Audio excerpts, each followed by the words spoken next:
Hi everyone. I'm lucky enough to have Gareth Powles with me, who works in the team at Durham, and Gareth and I are going to do the presentation together. We work with a group of about 6 or 7 social scientists at Durham University in the geography and anthropology departments, and we're involved in the research side of the project. So that's where we are.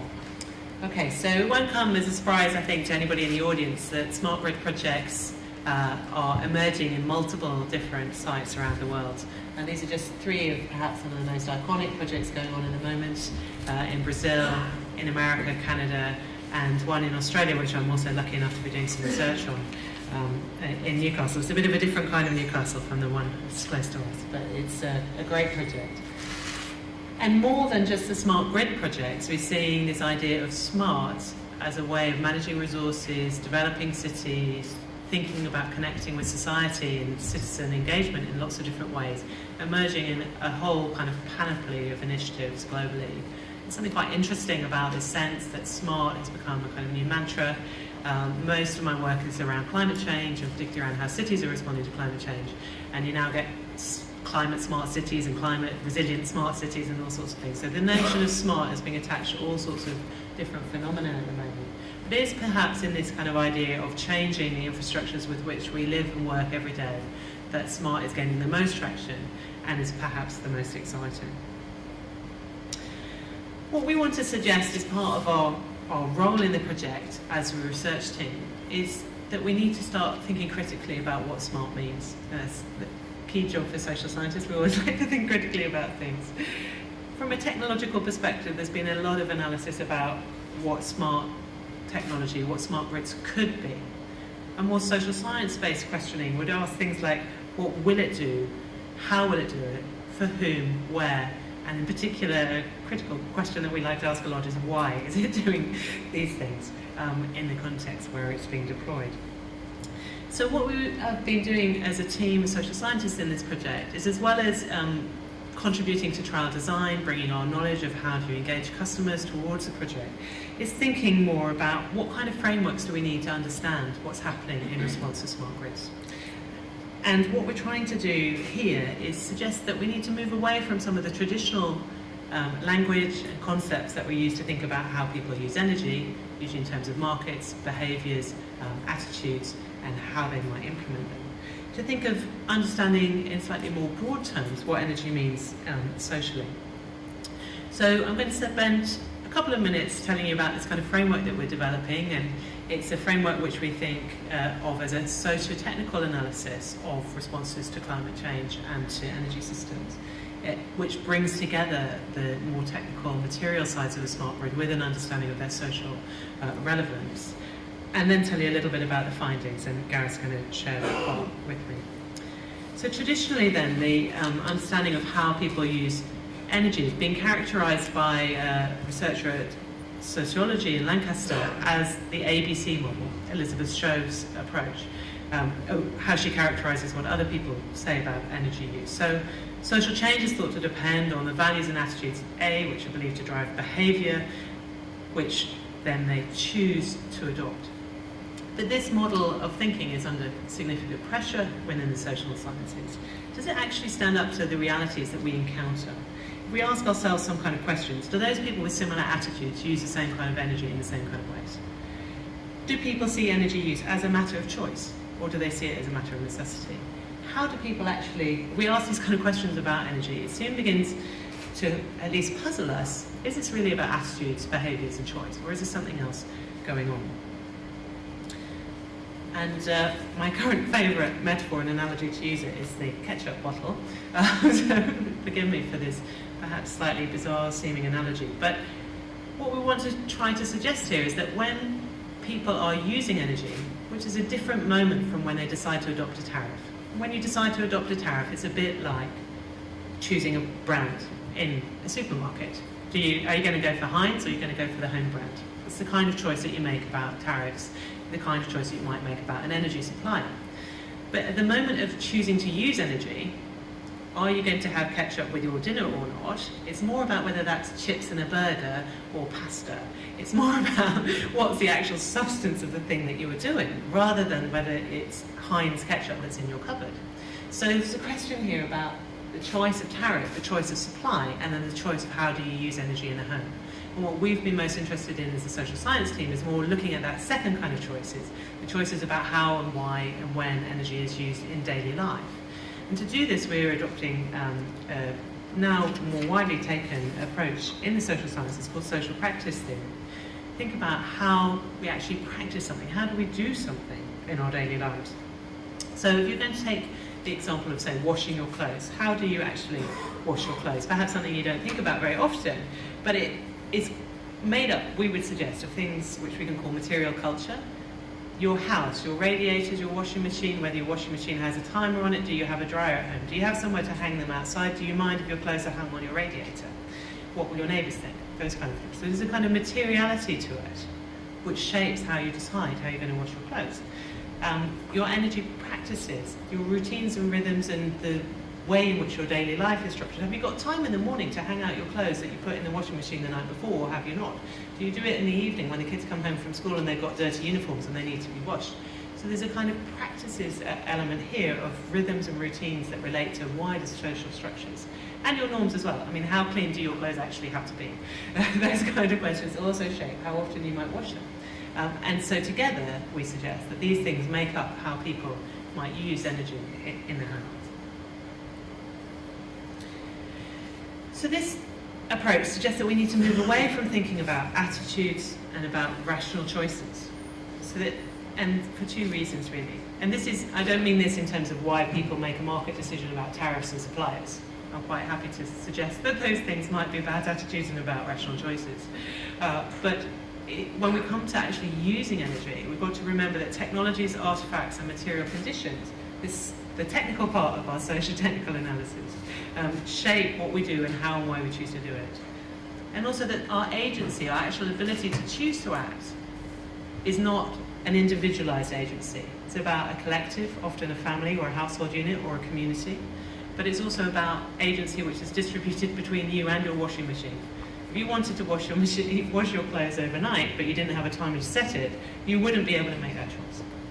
So you don't have all of the agency yourself, it's shared between you and the things in your house. Okay, so that's just to give you a kind of perspective on where we're coming from when we tackle these questions. And we think it's one of the advantages of the Customer Network Revolution project that it has opened itself up to this new ways of thinking about social change and the role of technology in such social changes. So we're pushing some of the kind of conventions here about how we understand energy use, theoretically as well as practically on the ground and in the field. So what we've done as a social science team on the project is we've done one survey which has been completed, a second survey ongoing with domestic and SME customers.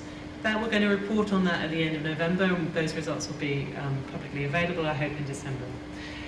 We've also done probably the largest qualitative study of domestic energy practices in the UK, with approximately 160 interviews completed domestically and about 50 SME interviews. In today's presentation, we're just going to focus on the domestic customers, but we can comment on the SME interviews as well, if you'd like us to.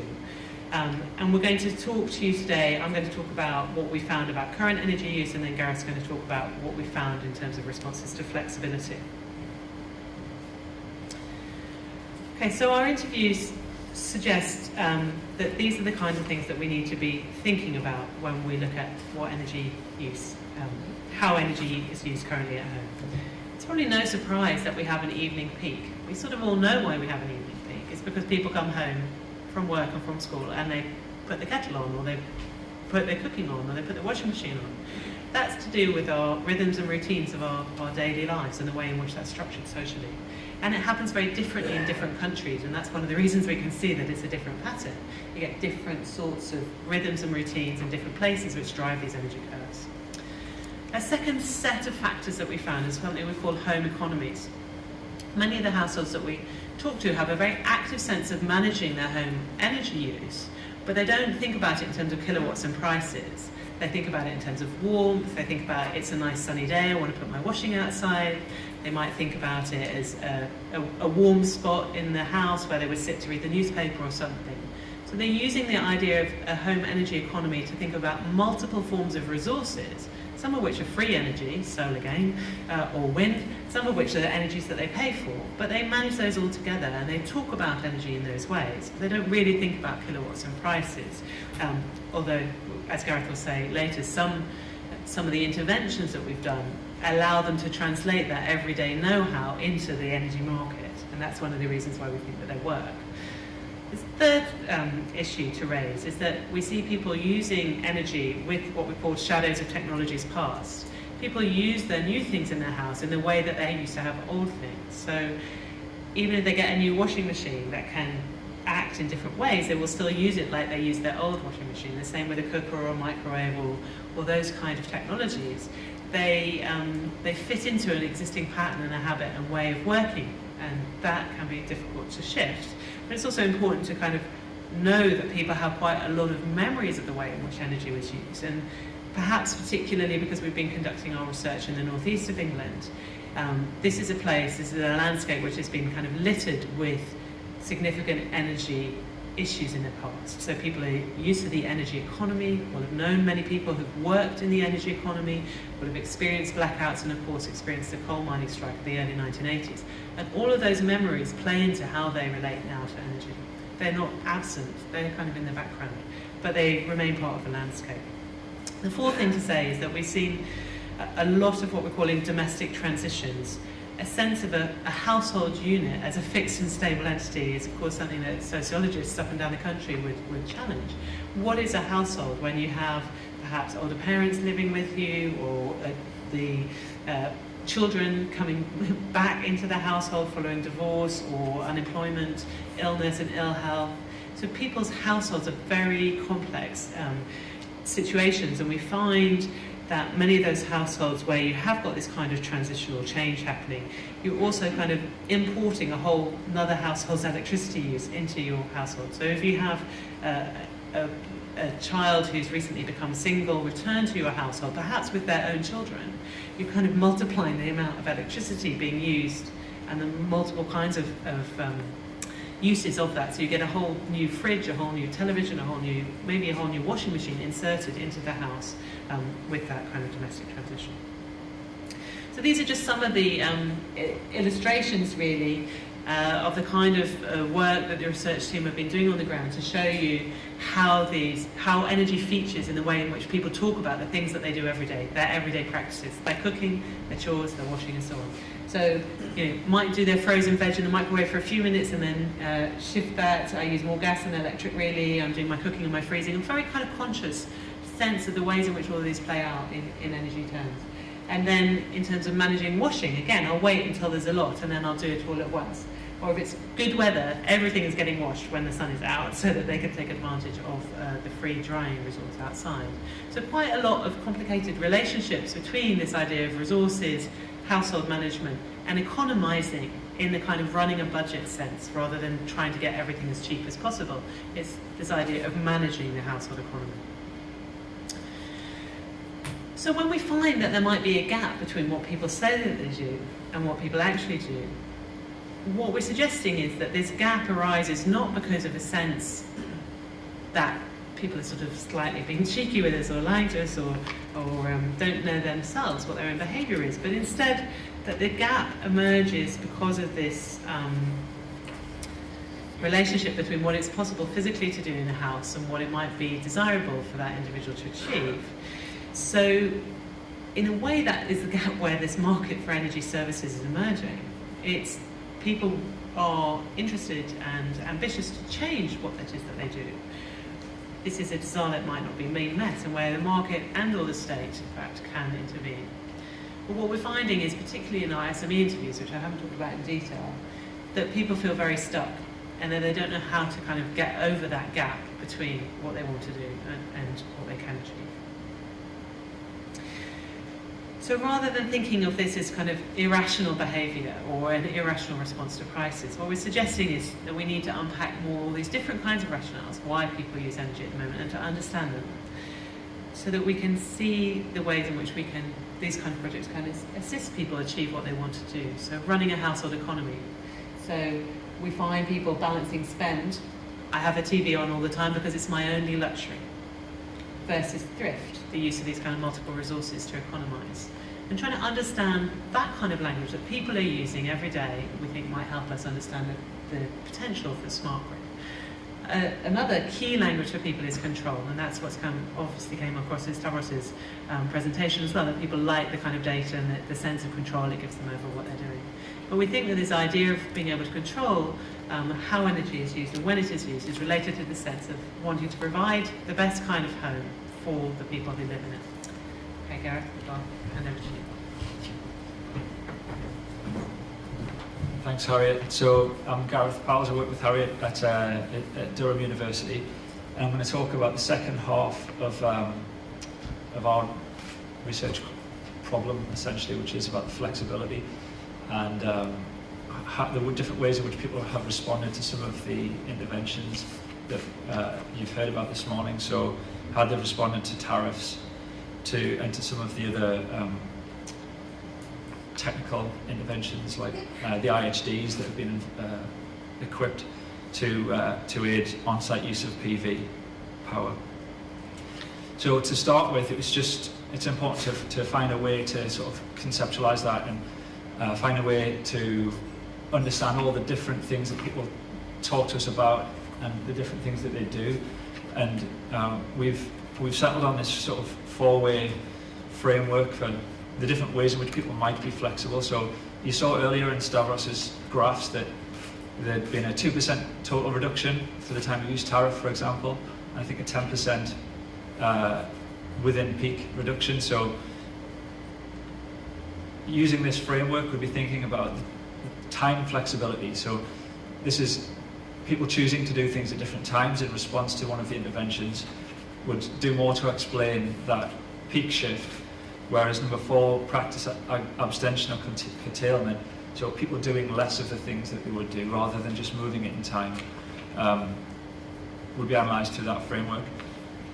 The 2 points in the middle are about people deciding to do things in different places.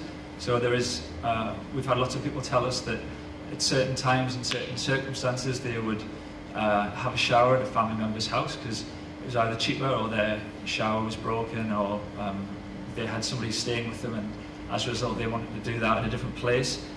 Now that has different impacts for retailers and suppliers as it does for DNOs, because the DNO is very likely to be the supplier for both of those places, but the supply might not be. And then the third item on the list, process flexibility, is a way to think about people doing the same thing or achieving the same outcome but doing it differently through a different use of the material culture that they have accumulated in their home. And a good example I think Harriet gave earlier would be that people might have frozen food at the weekend and then would have a decision to make about whether to reheat soup or a casserole from gas or electricity. So that would be to achieve the same output, but it would be different electrically, and they'd be using a different set of technologies to do that. At a high level, we've kind of come up with 4 different things that people tell us structure or affect the ways in which they've been able to respond to the interventions. I'll just run through them quickly. The first one is that there are relationships beyond the home which affect their interaction with the proposition. The reason this is important is that it reminds us that it's not only a vertical industry, that if we're going to realise some of this flexibility, then engaging with transport, with schools and other sort of social institutions is going to become part of the task of tapping into flexibility. Secondly, rhythms and routines. Harriet already mentioned that certain aspects of everyday life kind of set the pace, particularly in the early evening when the peak happens. So school closing times, work shifts and work hours, and also aspects of the early and mid-evening act as kind of as pacemakers which pull activity towards them. So people talk about wanting to get all the housework done by 9 o'clock so they can have a couple of hours of relaxation before they go to sleep. So that compresses some of what they do into that period of time, and the extent to which these pacemakers are present in their lives affects how flexible they were able to be. Socio-technical capacity is about how well they are equipped to take advantage of the opportunity that might be built into one of the interventions, but also the ways in which their ownership of technology curtails or affects the different things that they can do. And examples of this, a good example would be timers on white goods. So where somebody has a tumble dryer, if they have and know how to use the timer functionality on it, they're far more likely to shift their laundry consumption outside of the peak, as an example. And lastly, and very importantly, is to say that the design of the interventions themselves are really critical.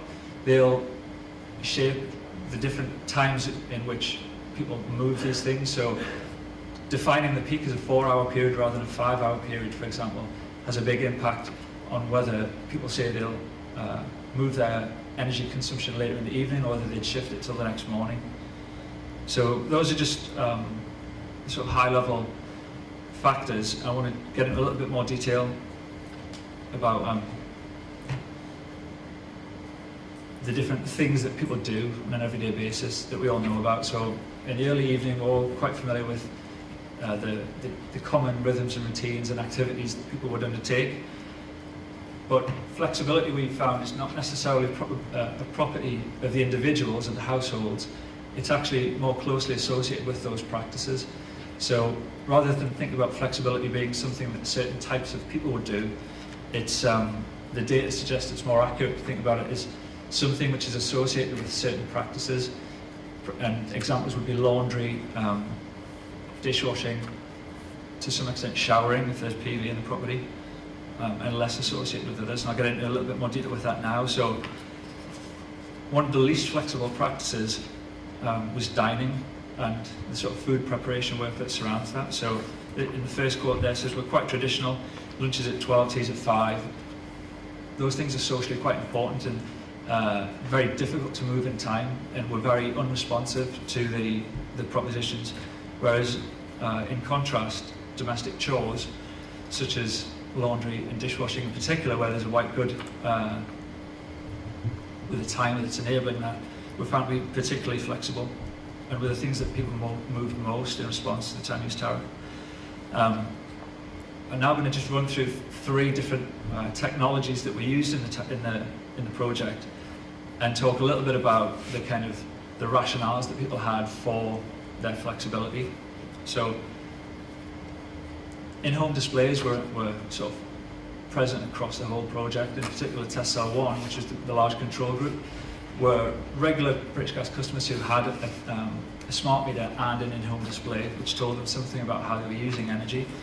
So we've kind of identified 3 dominant modes of interaction with the in-home display. The first one, very importantly, Harriet's already mentioned it, is this idea of managing a home economy, of trying to strike a balance between all the different resources that you have at your disposal and that you have to manage, including your money, but also including things like the weather, solar, passive solar gain in properties. So this example just shows you how detailed, and this is quite a common sort of feature in the data set, that lots of people got down to the pounds and pence feedback that they get from the IHD, and use it in an ongoing basis to budget, and very similar to the ways in which other people in other projects or in other settings would talk about a prepayment meter. It gives them that sense of control, and they really valued it. Secondly would be family management. The IHD was able to kind of equip particularly parents or bill payers to do more to manage the members of their household. So somebody would say, we'd be talking in the kitchen, and somebody might see the IHD turn red and know that somebody's still in the shower or somebody's still straightening their hair, and it would enable them to fine-tune those sorts of practices. There's in this and in other quotes, there's something to bear in mind, which I'll come back to, which the quote says, "My husband keeps going, get it off, get it off." There is a agenda point which I'll return to. The last point here is about optimization gains. So the provision of the feedback in mostly used in financial terms, although the IHDs did give people kilowatt hours and CO2 emissions as well. It was mostly money. It allowed them to sort of take part in sort of competing with themselves, see how efficient they could be, and it was kind of a self-on-self competition to optimise their energies. Secondly, we've heard a lot about the tariff. As I've mentioned earlier, laundry in particular was the one thing that people moved most in response to the tariff. And this quote's very typical. So we're doing it after 8 o'clock in a night and over the weekend. I'm not going to try and do the Yorkshire accent on that quote. But yeah, there's a lot of talk of laundry being moved outside of the peak, being very relatively mobile as a result of the configuration of the tariff, the in-home display, and the timer functionality on most of the white goods. Again, family management. I was tempted to use this quotation as a title for the presentation.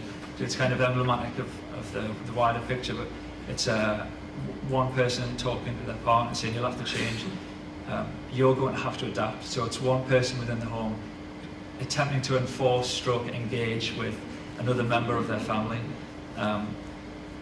And the other point is just to reinforce that a lot of what we found is that cooking and dining is pretty resilient and is far less likely to change. And there's a lot of kind of rich transcribed audio to that effect. So taking that on board, if you're going to try and find flexibility as an asset or as a resource that the industry is trying to access, how do you go about it? And we've just got some tentative conclusions that we've drawn from the work that we've done. Firstly is that obviously dual fuel households have a certain amount of flexibility with how they do the things that they do. So somebody who's cooking and has gas and electric appliances can choose. So if you know you have a dual fuel customer, or you know where the gas networks and electricity networks end, that can be a really useful piece of knowledge or a tool for trying to tap into flexibility. The other thing that came across both in the tariff customers and in the work that British Gas did through the call centre to find out why people had taken on a tariff was that for some people this sort of pricing arrangement fits with their life, not only materially but it fits with their shift patterns and the things that they do outside of the home. So if you don't have a 9-to-5 work pattern, or if you don't have children who have that constant routine which generates the peak, if you can find groups of people like that, then you're going to find potentially more flexibility with regard to moving practices out of the peak. And again, this kind of makes me think that building relationships outside of the energy sector with, say, employers who have shift patterns.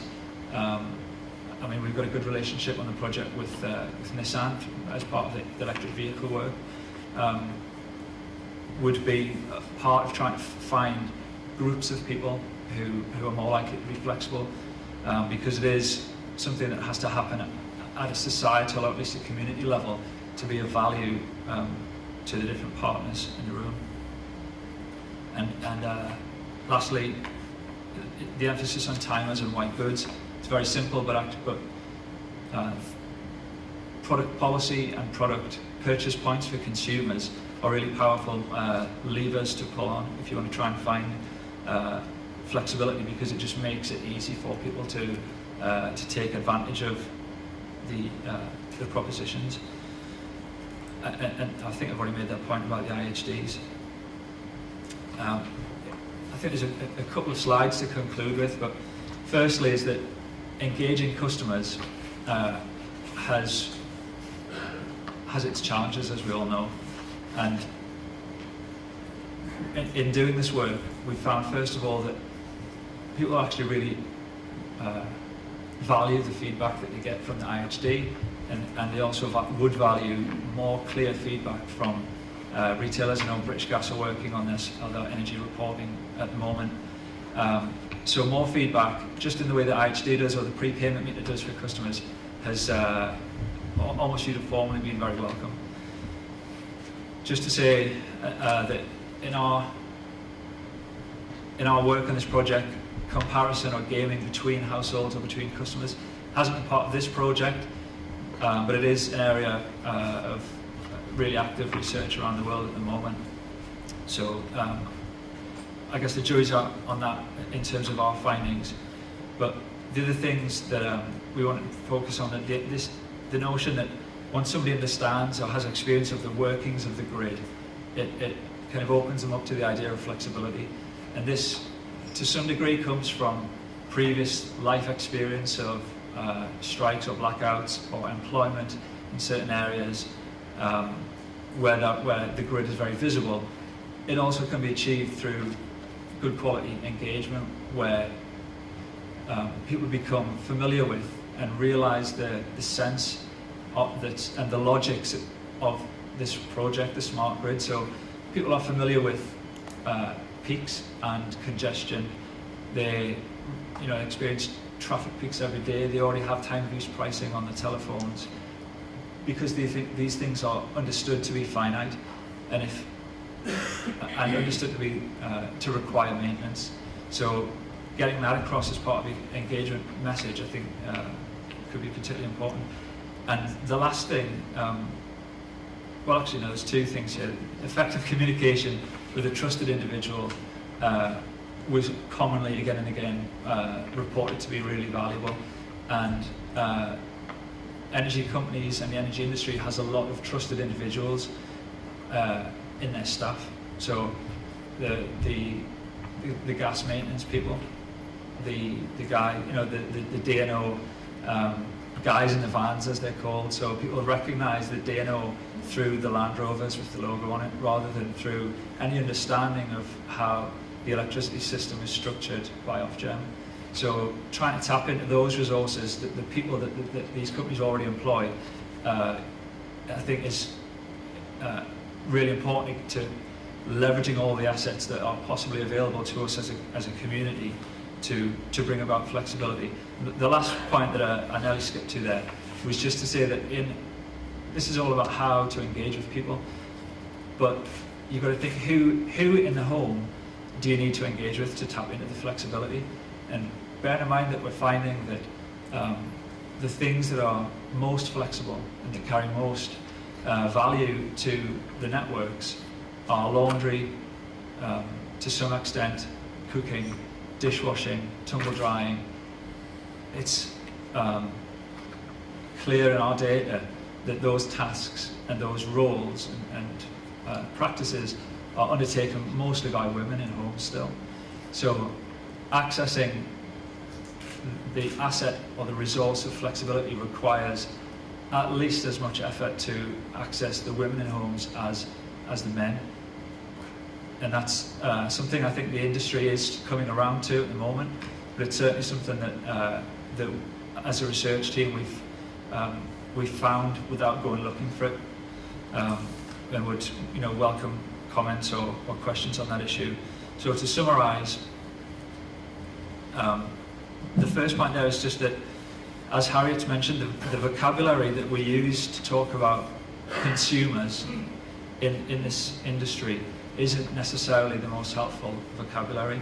We might want to think about other ways to think about the relationships that DNOs and retailers, end users, customers or people have with one another through the grid, and that also requires bringing in the other stakeholders that they already engage with. It might be their landlord or their employer or their local authority. The second point I think we've already made is just to say that there's a significant variation between different practices in terms of how flexible those practices are and what makes them flexible. And understanding that and sort of tuning interventions to the most flexible, the most potentially flexible practices is important if we're going to be efficient in accessing flexibility. And the other point 3 there is just to say that customers and the people that we've spoken to do have a considerable amount of know-how and knowledge about how to manage their home, how to keep the lights on, how to work their boiler so that it doesn't lose pressure. And there's lots of kind of lay expertise out there, both in households and in the people that the partners and others in the industry employ. So tapping into that and leveraging it is, I think, really important to try and to sort of tap into some of this flexibility.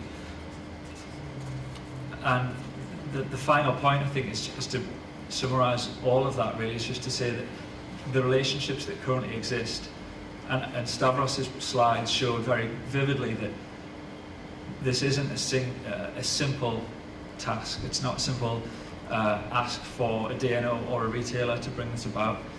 It requires a whole host of other subcontractors, but also requires a lot of partnership working with all sorts of organisations who might not necessarily think of themselves yet as being involved in the smart grid. So communications providers, schools, other sort of community centres, as well as technology providers and subcontractors. And aligning all those things is actually a very demanding piece of work and not to be underestimated. I think we're going to end there, and then in the remaining time, just open the floor up for questions. Very happy to have any specific or research questions on that. Yeah. I'll invite Harriet up to field some of these with me.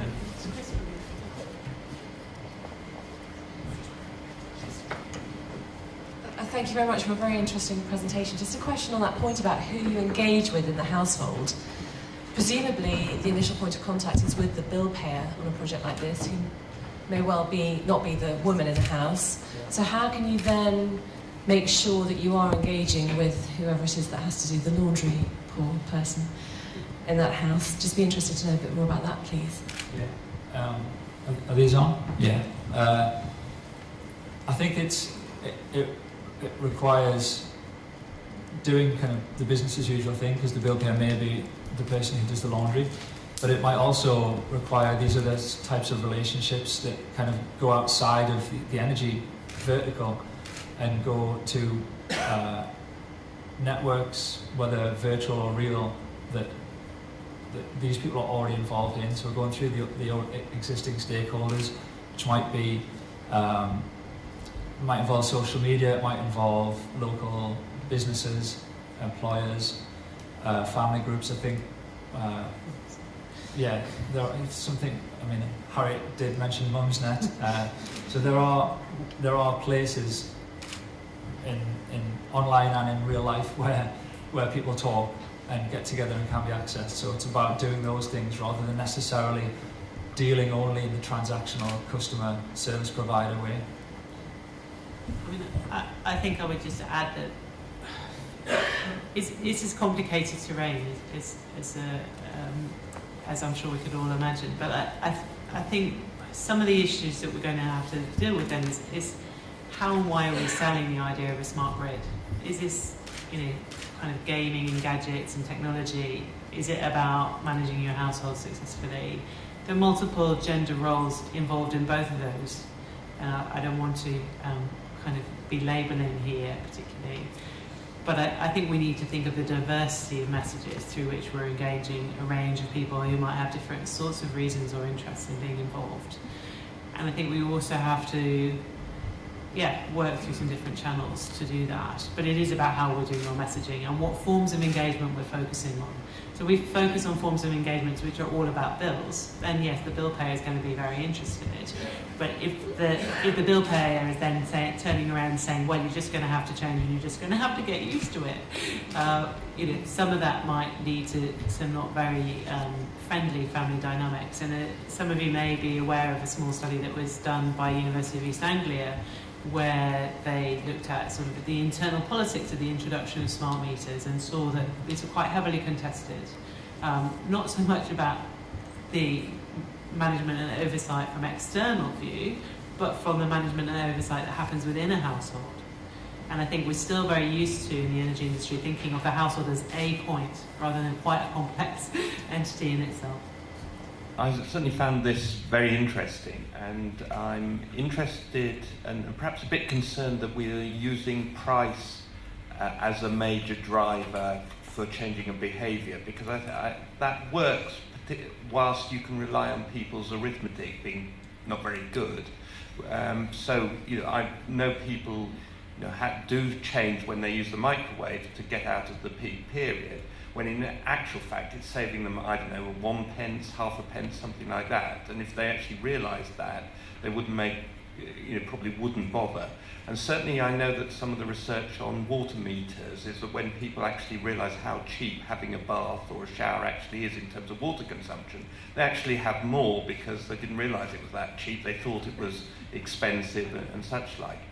Now, that, if you like, that's the negative side. What I'm actually, and I was interested because I think some of the research on this project was showing that, I think people will also react to doing the right thing, doing things for the greater good, the good of the country. I mean, maybe climate change is a bit too airy-fairy for that. But certainly if there's a general, if we all do this, we keep our bills down, we need less investment, we have less risk that the lights are going out, that kind of thing, I think you can get changes of people's behaviour, and people will generally do what's perceived as being the right thing for the community. I just wonder if you've got any comments on that. Yeah, we would certainly say that that's evident in some of the sample. Certainly for some of the people that we talked to, the idea of the national grid was kind of akin to the idea of the National Health Service. They still thought of it as a public good and an asset that was owned by everybody in a metaphorical sense, if not in a literal sense, although sometimes they also thought of it as owned by everybody in a literal sense. And I think there is something there about playing their part, and this is one of the things which we mean by the kind of legacies of previous energy crises, and particularly across the region where we were working in terms of Yorkshire, Humberside and the northeast of England. There's quite a visible energy economy. There's lots of big power stations, there are network lines everywhere, and people related that to their everyday lives. So there's a sense of being part of a network and a system which can also play on. In terms of the thinking about it in terms of price and what that might do, I mean, I think one of the things that the time of use tariff has done is shown people that they could do things differently.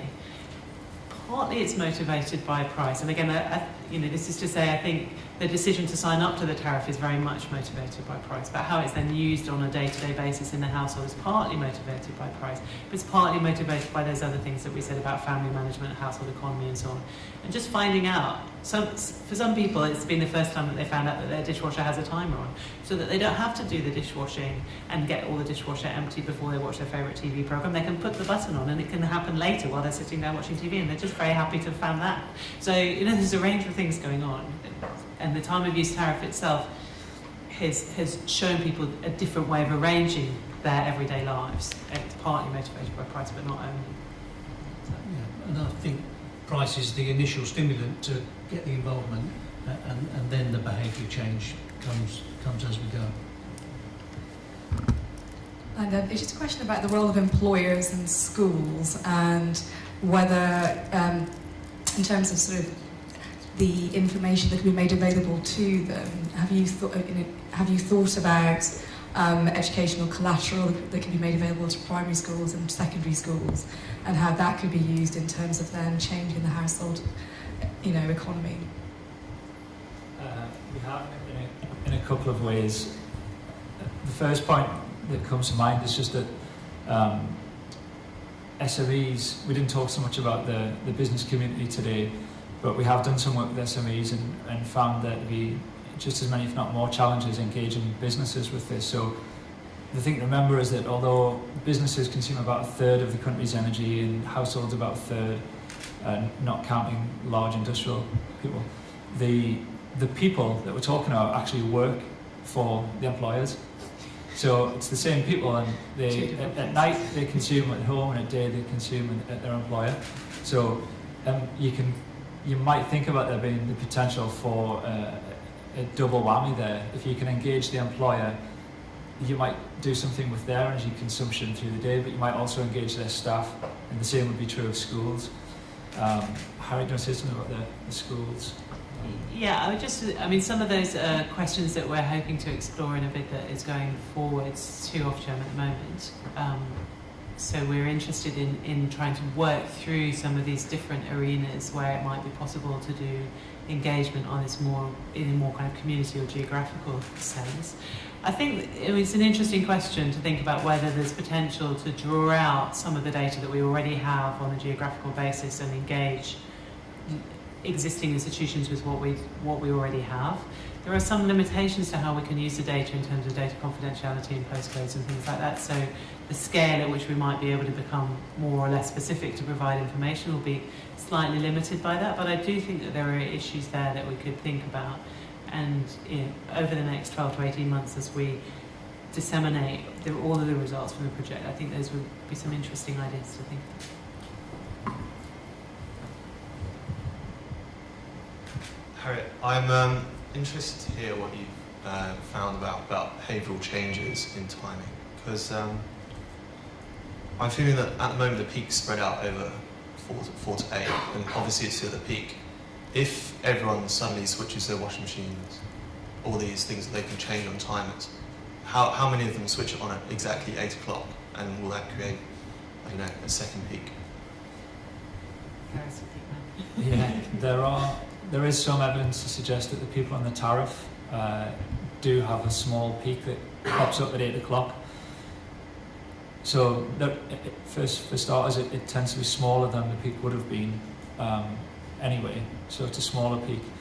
But at least while the energy sector is the way it is, anybody that's on a particular tariff, their neighbours are unlikely to be on the same tariff. So other people in their street on the same feeder will be unlikely to have the same load curve if they're responding to a particular supplier's tariff. So from a network point of view, that's not such a big problem. Yeah, but it might be for somebody else. Yeah. And I think when we looked at the tariff structure in the first place, we wanted to test that shoulder theory. Would people move straight out of the peak and create a new shoulder? And there was a small blip along that way on Stavros' slides. So you're right. We've seen it. I guess going forward, it would maybe dictate how you would design your tariff in terms of pricing, because on our tariff often it goes straight to nighttime pricing at 8. The way to deal with that is you'd have a degradation that wouldn't go straight down. Question for Chris. One of your slides on the industrial and commercial DSR trials talked about one of the goals for the upcoming winter trials to assess sort of behavioral attitudes of I&C customers taking part in demand response. Kiwi Power has been involved in a number of low carbon network fund projects recruiting I&C customers for demand response, and what we found, which has also been echoed by other aggregators, is that it's quite a challenge to recruit I&C customers to demand response trials that are quite short in nature, where you're only talking about maybe 8 weeks or so of participation, and without sort of program history or a kind of revenue certainty or program certainty in the future. It's quite a challenge for businesses to actually make the business case for participation. So I guess my question is, how are you kind of taking those considerations into account? And can there be more done specifically with the intent to utilize DSR as business as usual going forward to help provide some of that revenue certainty? Yeah, and in answer to your last point, yes. So in terms of does it feature in our business plan going forward? Yes, it does, and that would put us in a position budgetary-wise to make a more enduring offer. So yeah, I understand that. In terms of sort of doing short bursts of trials with, and if you like, causing disruption and turbulence to people's businesses, I see why that's a bit of a tough sell. So, but in terms of price control settlement and plans to roll out DSR into business as usual, then yeah, we would have a more enduring offer.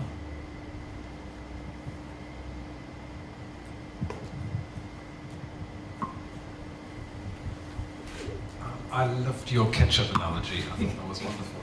And I was wondering if along similar lines there might also be an effect that these price signals trigger people to maybe do different purchasing decisions for appliances or things that have a longer term effect on their demand profiles and energy use. I mean, I think the answer is we don't know that yet. I don't think we've seen anything in the trials that suggests that that's the case, but maybe Gareth can illuminate me now. Yeah, just to say that probably the proposition that's had most effect in that respect would be the solar intervention. So giving people a signal as to when they should or might make good use of their PV has led people to charge batteries, buy batteries, buy sort of car batteries and switch their TV onto battery mode during the peak and things like that. So the use of small-scale in-home storage, I think, has been something we've noticed in the solar trial more so than in other propositions. Yes, thanks Gareth for reminding me of that. And I think one of the interesting things there again is to think that those are technologies which might be already there. So people's laptops, batteries, phones, those kind of things. People actually have a few storage devices in their houses already that they can use in that way. And again, one of the interesting things I think that we're finding is that it's often the very mundane technologies that are required to make the smart work in a home. So the trial with the remotely, the washing machines will be fascinating, but almost as interesting has been the fact that it's, the timers of Britain that have been lying idle and that, they can be kind of reactivated by this kind of intervention with a very simple technology. So I think this is important that we don't get sort of too entrained that everything has to be kind of whiz bang, but there are very simple kind of things that can work. Hi, I just had another question for Chris. We saw for the residential time of use trials that the price incentive to switch out of peak, they doubled the tariff in that peak period. And I was just wondering what sort of financial incentive you had to provide to the INC customers to get them to respond and switch to on-site generation. You mentioned there was a differential between what you were able to provide in terms of cost reduction, what their expectations might have been. Yeah, I think where the gap is with INC customers who aren't already involved in Triad or Store. So our offer broadly follows the same offer. We're not trying to compete against that and pay more than Store. So where people are already participating in demand-side response programs, then we're making an offer that is similar, but maybe in a different time period. Where the difference lies is where you're going to somebody cold who has no experience at all, isn't a large enough company to have an energy manager or management, or they are, if you like, they're running it as a maintenance manager, and they're not thinking about the energy aspect of it, and they have no experience in trading with it. And then when you make them that offer, and you talk about 4-hour interruptions and repeat days, and winter peaks and continuous interruptions, they value that very highly because they have no concept of it. And then when we make the offer, we're sometimes a long way apart, and it's almost not worth the turbulence to them. A question for Gareth. You talked about cooking, and you talked about the flexible one, the wet goods. One of the largest growing areas of electricity consumption is computing games, and that links not with the person who manages the white goods, but the kids. Were there any findings about how flexible that can be?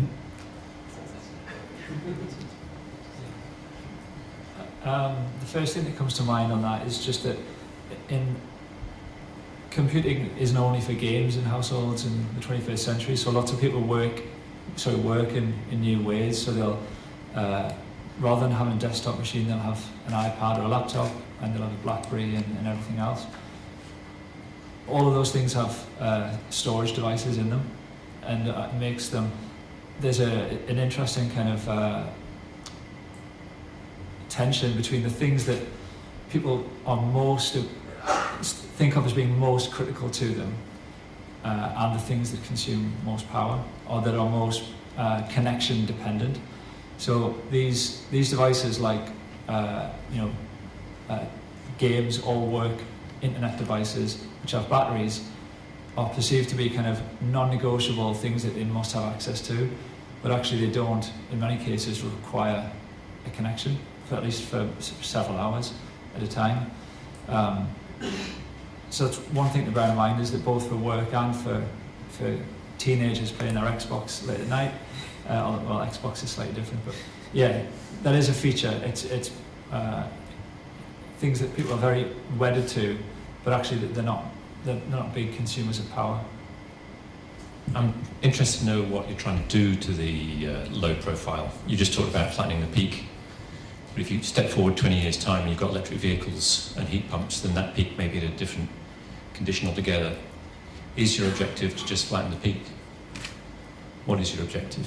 When we talked about the 10% reduction in the peak, or the flexibility that customers can offer based on the time of use, it is about flattening out the peak, whether that's by reducing overall consumption or whether it's moving it.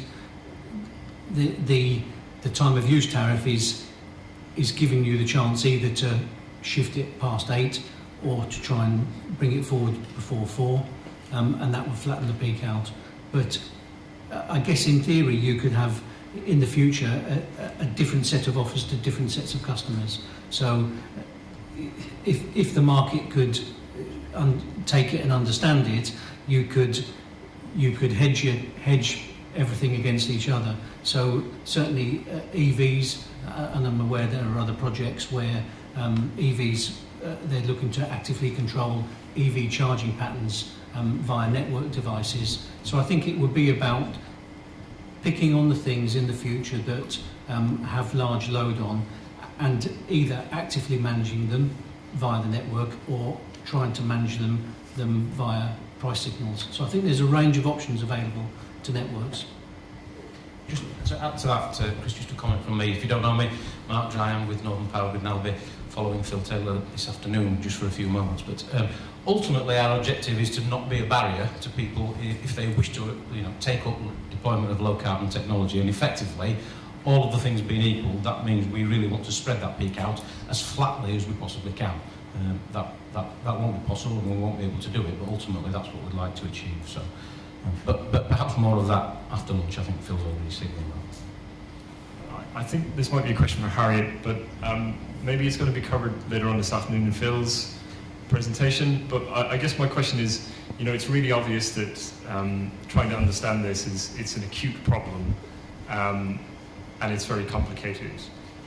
Are you developing, coming out of this work? You said that there was a report coming out in November.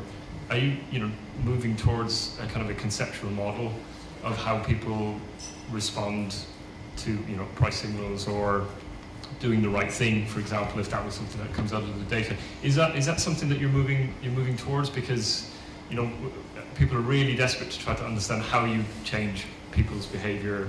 How is it right that can you develop archetypes of, are households even the right basis? I think you said, maybe households aren't the right basis. Maybe you have to have a model of a husband and a wife, and some of them get on really well and some of them don't get on really well.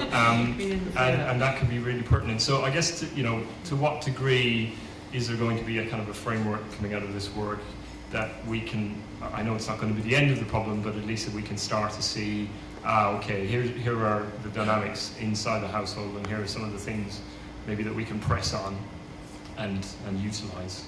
Yeah, okay, thanks. Well, we are writing a number of papers, and we've got a few in peer review at the moment. It's important actually to say that at the moment this research is research that we've internally peer reviewed across Durham and Newcastle universities, but it hasn't been published yet. We are seeking to develop a new approach to thinking about how might we engage with customers or people or users of energy in order to shift their behaviour. I mean, I think a very salient fact for all of us is that for 20 years governments and other industries have used behaviour change approaches to try to change energy behaviour, and they've singly not worked. So we need to really ask ourselves a question as to whether that is about more and more information, better and cleverer ways of communicating, or whether we really need to take a step back and say, do we need to do this differently? Well, we would probably be on the stepping back and saying, can we do this differently? But doing that sometimes sounds like you're kind of making just life much more complicated. It would just be much easier if we could just give like a really big notice with like capital letters on it and just hold it up and tell everybody really loudly, this is what you need to do. That doesn't work either, we tried. But there are alternative ways of doing it. They're more complicated. They do require different kinds of institutional arrangements, but they also create different markets. And that, I think, is one of the interesting things, that they're creating, you know, are the people out there interested in, I don't know, laundry services? Well, yes, we used to have things called laundry rats. People take their clothes to dry cleaners quite a lot. People have ironing services. There are a whole set of things which are going on, which are sort of small fragments of economies which you might think about developing. So this isn't a kind of message about state control. It's not a message about, you know, we need to like turn everybody's washing machines on at the same time overnight.